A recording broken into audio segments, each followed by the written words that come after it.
This might be the #1 complaint I hear from students who travel to their teacher's studio for lessons. I don't play as well on my teacher's piano as I do at home. Over my years of teaching, here are some of the comments that my own students have had when coming for lessons. Your piano is so much louder than mine. Your piano is really hard to play. Your piano is too easy to play. Your piano is really bright. Your piano makes everything sound so mellow. I can't play forte on your piano. I can't play softly on your piano. Are you seeing a pattern here? The one common thread between all of these comments? It's that the lesson piano feels and sounds different in some way than the practice piano. Now, the good news is that if you feel this way, you're in great company. Probably most professional pianists would even tell you that they felt the same way for many years during their time studying. But now, what can we do about it? Because when we're distracted by the piano itself, that distraction can cause all kinds of issues. It can cause increased tension in our playing as we try to grip to gain more control. It can cause memory slips simply because we aren't as focused as we should be. It can cause so many problems. Let us know in the comments below a memory that you have from a lesson where things just went horribly wrong because of the piano. I'm going to share a story of mine at the end of this video. First up, every acoustic piano is going to feel and sound different than every other acoustic piano. If we simply understand and embrace this, that's going to go a long way toward helping us to play better on that keyboard or that piano that is foreign for us. Secondly, once we tell ourselves that, yes, things are going to sound and feel different than they do at home, we can allow ourselves to be more free in exploring the instrument that we're currently playing. So instead of trying to recreate your performance from home, let the piano in your teacher's studio help to guide your musical and your technical decisions even. So if it's brighter than you're used to, embrace that. Create phrases with that understanding rather than fighting it, trying to play more and more warmly and holding back, right? And if the piano is more mellow than you're used to, also embrace that. In this case, you might find it harder to create bigger dynamic changes. So just don't go there. Let your dynamics stay a little more subdued, but most importantly, let them stay under control. And if the action feels slower to respond, take a few beats per minute off your tempo. Don't try to push through the instrument that's fighting you. Third, the more opportunities you get to play instruments that aren't your practice piano or your home piano, the more easily and quickly you're going to be able to adjust when you're confronted with a new or foreign instrument. So do you belong to a church that has an acoustic grand or an upright? If you do, ask if you can practice on it once in a while. Does your school or does one of your kids' schools have a piano? See if you can go in after hours and practice on it once in a while. Do you take lessons at a music school that has practice space? If you do, book some time there every once in a while. Even if you don't own an acoustic instrument at home, but you practice on a digital, change the patch or the VST that you use every once in a while. Alternate between your favorite sound and one that's brighter, and then vice versa, one that's more mellow. And if you also mainly practice on a keyboard, take some time, maybe once a month, go to your local store and play on a few of the other models that they have in the showroom. All of these are ways that we can continue to allow the playing mechanism in us and our ears to adjust to a different piano on the fly and to better learn how to make each of those moments as musically successful as we can.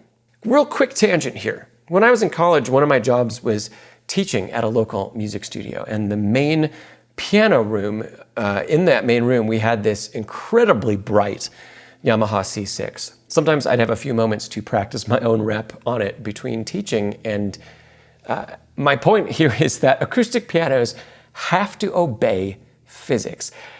If the hammers are really hard, like on an old Yamaha, not even Rubinstein or Schnabel, or you name a pianist that's known for a really warm tone, not even they would be able to create that super warm tone.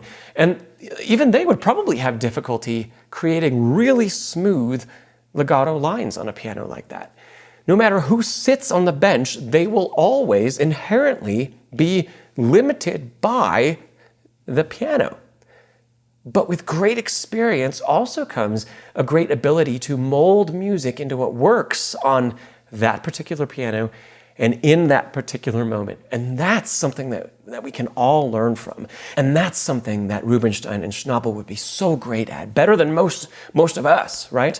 They would instantly hear what that piano is capable of doing and where its beauty lies, and then they would play to its strengths. All right, my quick story about a piano fail when I was studying. So I was 16 or 17 years old at the time, preparing for college auditions. I was working on Beethoven's Appassionata, and I was going to play it in a lesson for my teacher. And I was coming up to this moment in the first movement, famous moment.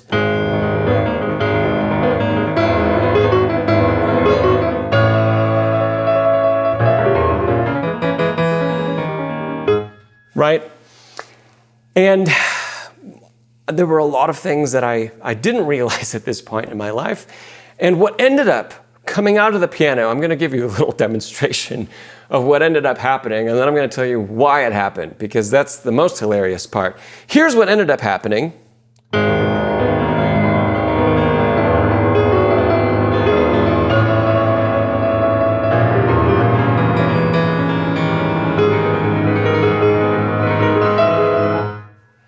Okay, obviously the pedal was down the whole time. That was not on purpose. What I didn't realize was that pianos, every acoustic piano, has a different pedal box design.